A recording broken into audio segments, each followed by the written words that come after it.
Welcome to another episode of the MOX Life Show. I'm your host, Midori Verity, and we are all about talking about how to create a mindset so that success and prosperity become easier and start flowing to you.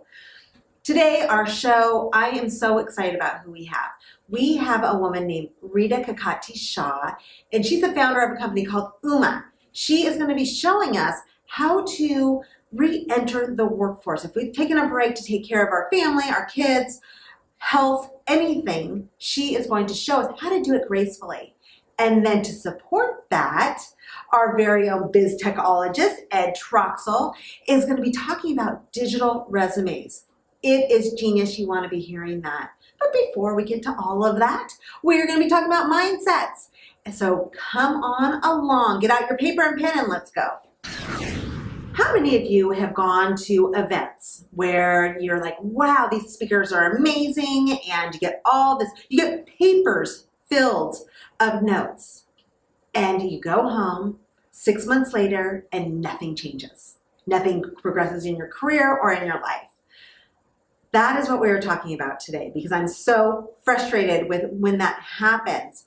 So there's a few things that you want to do so that you can be more successful 6 months from now after you go to your next event. One is writing out the goals that you want. Know what the event's about, of course, and who the speakers are, and be very, very methodical and clear on what the goals are that you want to achieve. Maybe it's going and networking. Maybe it's going and finding out how to create a new message. Maybe it's going and figuring out how do I fund this business. Whatever it is, know what it is and who you need to talk to. So write out your goal before you go. Number 2 is at the end of every night, look at what your goals are and how close you've gotten to achieving those. Have you achieved them already? So now you can kind of chill. Or do you need to go back the next day and meet these certain people or follow up or ask different questions? Be clear. And at the very end of it, this is key. You want to write out your plan of action. So take what you've learned, take what your goal is, write out, promise yourself what you're going to do when you get home to help take your business or your life, whatever you went for, to the next level. Make sense? All right, I want to hear what you guys do at your next event and how these tips have helped you. I am so excited because we are here with the stunning woman, Rita Kakati-Shah, who's founded a company called UMA. So for all of you who have been out of the workforce for a while, she has the answers on how to get back. Because I know for me, it was a little awkward in the very beginning. And I have a lot of women coming to me just saying, I feel that I have lost my skills, that I can't compete anymore. Talk to us a little bit about this, Rita. What are some of the biggest fears that you hear from women who are re-entering the workforce? So some of the biggest fears is what do you do with that gap on your resume? I had that myself, my own personal experience. You've taken some time to do whatever it is, served in the military, looked after children, caregiver for your family, whatever it is, but how do you fill that gap? So that's one of the main things that we focus on to do. Okay, great. And so tell us some of the ways, what are some of the ways that we can do that? What are things that we can write on the resume so that it doesn't look, it's not a red flag? And let me just back up for a second, because by saying that we have children, sometimes that can be a stigma on us, right? Because often as a female, we're just talking facts, so I just get straight to the point. It can be a concern for some employers that we're going to need to leave and go take care of our little kids and take more time off and do other things. So can you address that? So it's not only that. According to Harvard Business Review, you're 50% less likely to even be called for a job interview if you have a career break in your resume, and the reason is motherhood compared to if you've been let go. So you're better off telling someone, you know what, my company went through a restructuring and things moved on, rather than, you know what, I took some time off to raise my family. And that's unfortunately the reality, the bias that exists. So knowing that, what can we do about it? So first things is there shouldn't be a gap on your resume. There should be a chronological order of what you've done, because naturally if there's a gap, people are going to ask you about it. So some of the things you could fill it up with is, what have you done during this, as you call it, time off? It's not really time off. We all know, I know, that motherhood was the hardest I've ever worked in my entire year. I was an investment banker, I was a pharmaceutical executive. Nothing trumps being motherhood. It's 24/7 on steroids. So there are definitely skills that you pick up being a mother that you arguably can't even pick up in a professional setting. You know, the art of negotiation. I tell everyone, if you can negotiate with a toddler, there's not a single person you can't take out on this planet. Take that to a boardroom when you're next going to go interview, you know. And there's so many other things. Patience, juggling multiple activities, school pickups, drop-offs. You can never take a sick day. You're just always getting organized and doing things. These are real skills that can absolutely come out. So there are absolutely things you can fill out your resume with.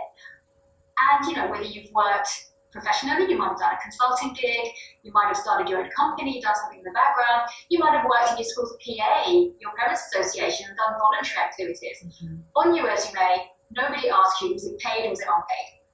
It's good point. Work, and that's what should go on there.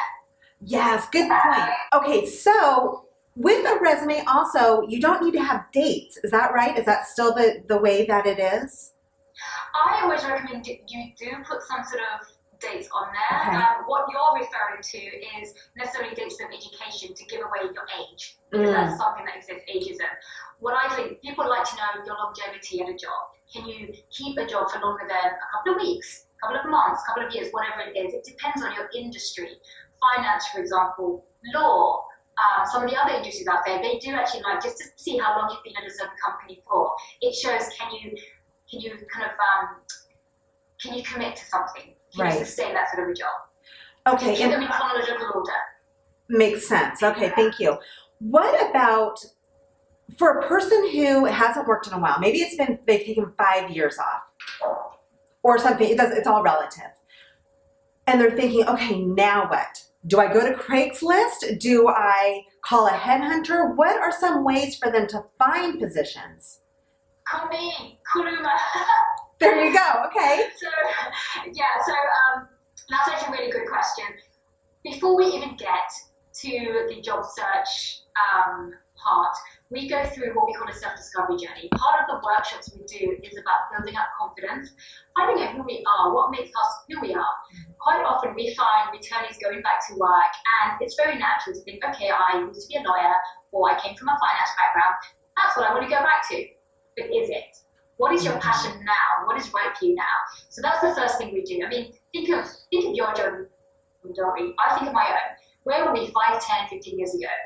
You know, sometimes we might be studying, we might be at university, then you have your first job, then some people choose to get married, then some people choose to have a child. So you're wearing different hats during each of these phases of your life. So it's very important to know which phase are you in now, and what is your priority? What is your passion that drives you? And then use that passion to determine, okay, that's what I'm going to be looking to do. Do I want another full-time salary job? Do I want a part-time gig? Do I want to completely change industries and find something else I want to do? This is the best time. I call it a blessing, actually, where you have time to think, okay, what do I want to do? Let's start from the drawing board again. I love that because it can be something that's exciting and fun again, right? So it doesn't have to be this.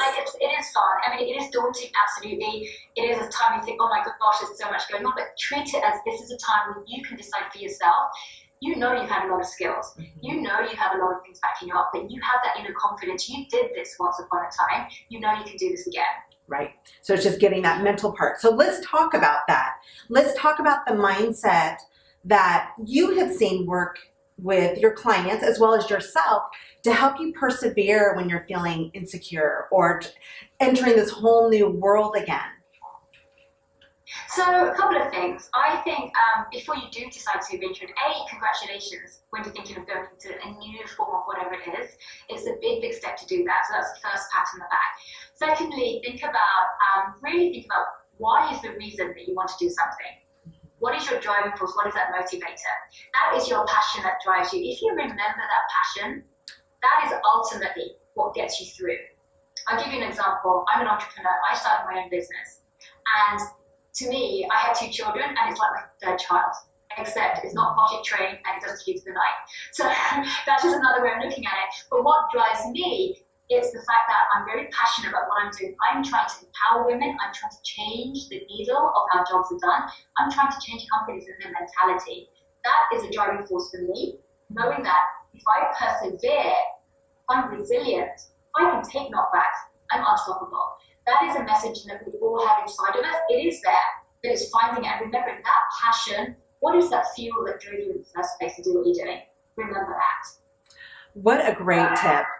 Thinking bigger and thinking about that passion, because we know when it gets challenging, if you don't have that passion behind you, we've talked about this before on the show, it is very easy to stumble and get caught up in the challenges and the obstacles that occur for all of us. So thank you for sharing that.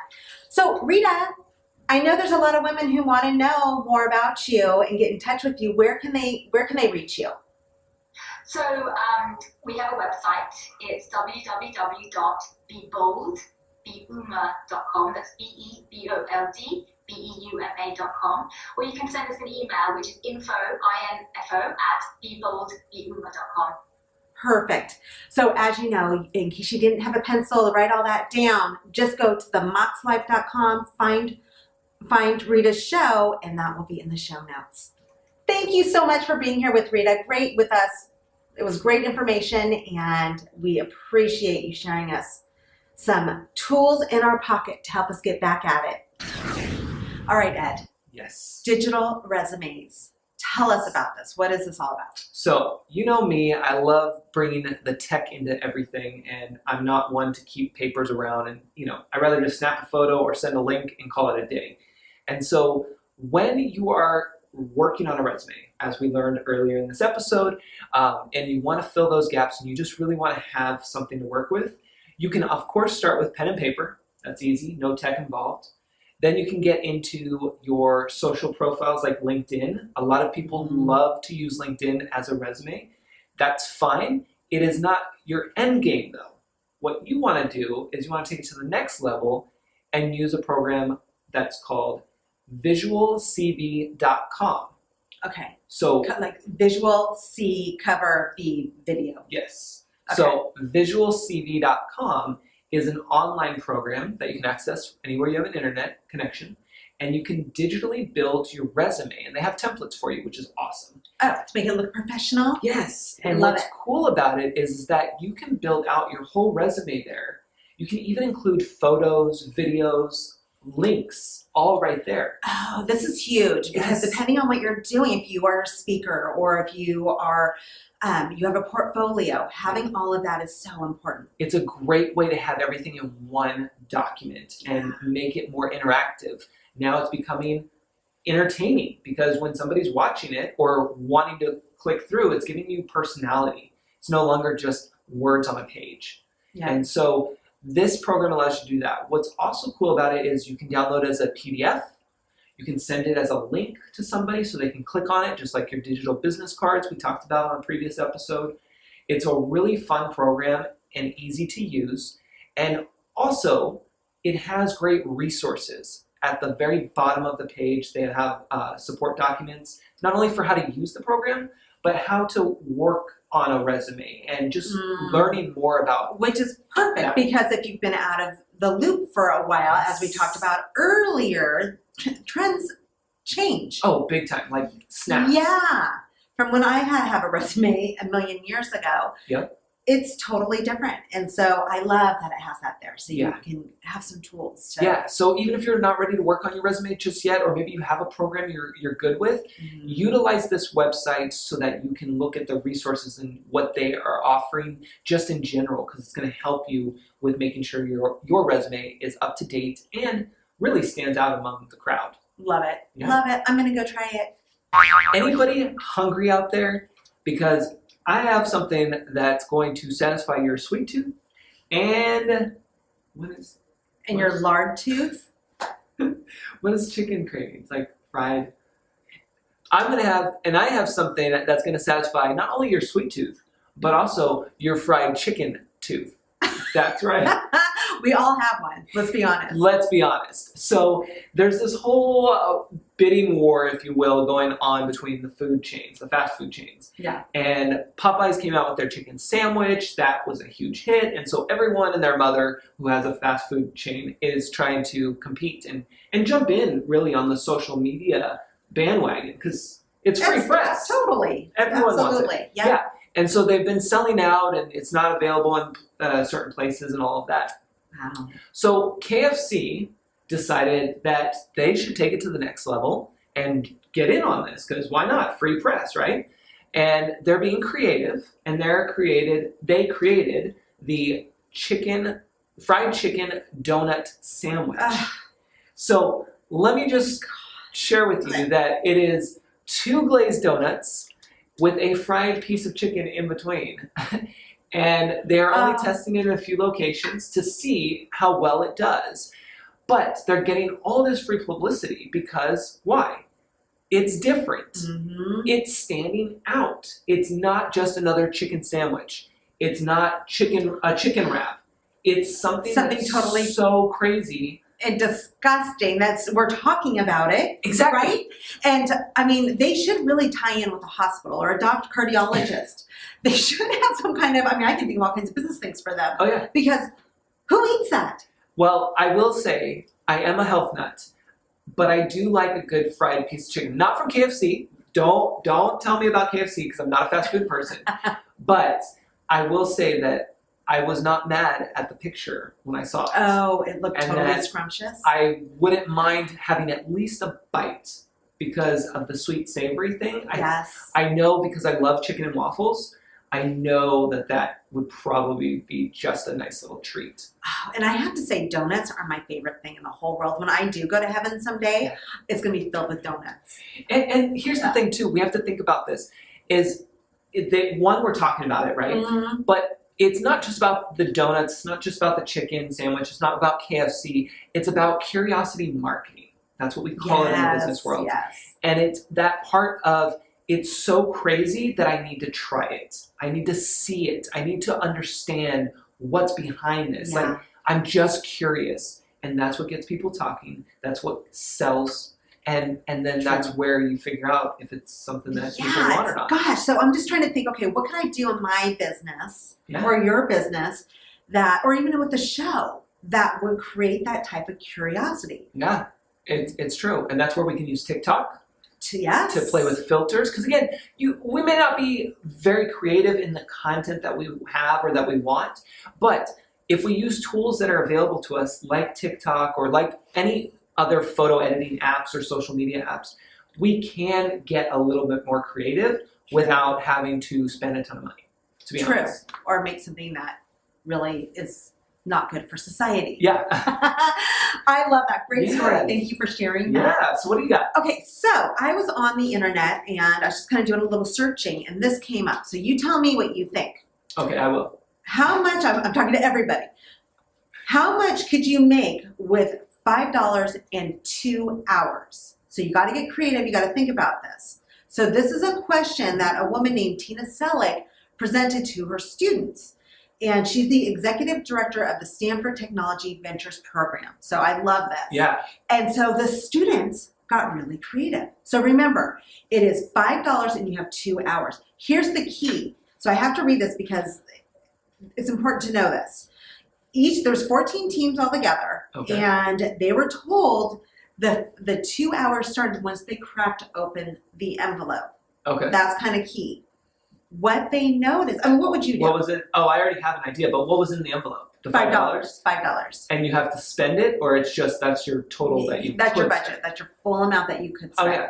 Listen, I would have my phone, I would go on Facebook Live, and I would start saying, if you want a business tip, if you want help with marketing or social media, then $5.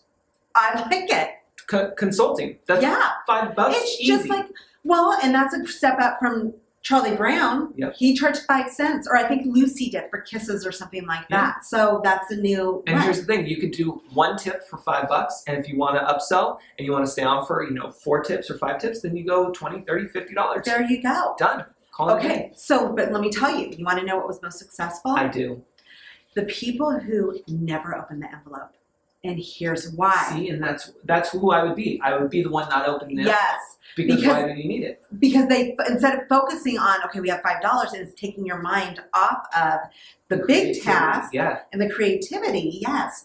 You are focusing, okay, well, we have only $5, and so instead, the people who are most successful never opened it and forgot about that. They thought about how to get creative with nothing. Smart. And make money. So one group, they went and they noticed there was a problem with restaurants and getting a reservation. So they went to the most popular restaurants and they got in line early. They got a table, or no, this was even without a table. They got one of those buzzers. Oh, yeah. And they knew that for most people there who came later, they'd have to wait 30 to 45 minutes. Right. So for a fee, they will give you their buzzer so that you could get in earlier, and people will give them $20. Yep. Or standing in line, they did the same concept, $20, and they made $600. Yeah. Right? And that's what it is. It's all about thinking outside the box. Mm-hmm. And that's why I went in, that's why I was like, well, what's in the envelope? Like, I was thinking, is it a requirement that I have to open the envelope? Because I would just be like, all right, cool, let's go. I got all of you guys. Let's go right now. And so what I loved about that story was it's easy for us, I'm so guilty, to get sucked up with little details that maybe are not important. Yeah. And so really kind of thinking about getting outside of the box and thinking about the big thing that you're trying to accomplish. Right. And getting super creative. Yeah. Right? No, you don't need the $5. There's a lot that we can learn from the youth. Let me just tell you that. Like a lot, because we get in our own way and they don't. They'll tell you how it is and they'll use their creativity because they're not bombarded with all of the stuff that we are. So true. I love that story. Yeah, I think it's great. So let us know if you come up with creative ideas. Also, a lot of you, many of us are starting a new business or are on a very tight budget. Think of new ways that you can do it if you had no money and that was not a hindrance for you. So let us know. We'd love to hear your stories and share them. Definitely. I hope you enjoyed this episode of the MOX Life Show, and you have a full book of notes. We talked about how to re-enter the workforce. So even if it's not for you, maybe you can share some tips with a friend or a family member who has been out of the workforce for a while and their confidence is a little low and they don't know what to do yet. And then, of course, Ed helps us out with digital resumes. So regardless of whether you've been out of the workforce or not, it is always wise to keep up on your resume. So Ed gave us some great ideas on how to do that. And then, of course, we talked about events and how to go to your next event and feel good 6 months from then so that you know that your investment of time and money was well worth it. All right? So let me know how all that goes for you.